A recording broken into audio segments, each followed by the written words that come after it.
là sáng sơ rơi rụng,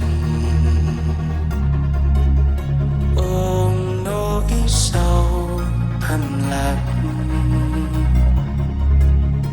hương sắc hoa sập hàng mặc kệ gió mấy ngàn, rồi biết đi về đâu. Trôi theo áng mây phiêu bồng, ai thấu lòng có nhớ, ai thấu hiểu lòng thương lắm vẫn duyên lỡ làng. Ai thương thân này đời có ngước lên trời cao dang rộng cánh tay,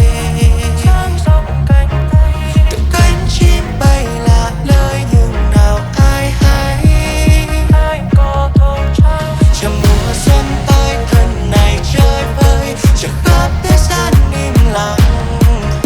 Họ vào ánh mắt chuộc lòng nhân gian ôi phần tơ duyên sao xa.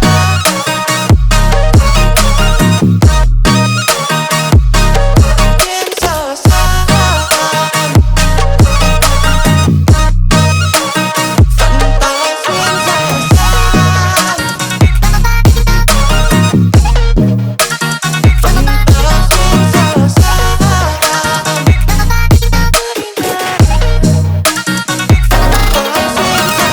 Sông sâu được ta có thâu, vai phai lượt được bao lâu. Ta cho một chuyến quá mau để tranh về ngập đau đầu.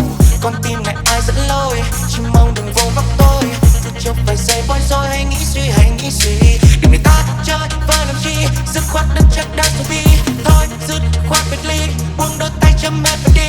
Khoan dung qua làm chi, vì đâm sau lưng mà không thấy gì. Để đổi lại một chút nhân nghĩa phong thế, có ngước lên trời cao dang rộng cánh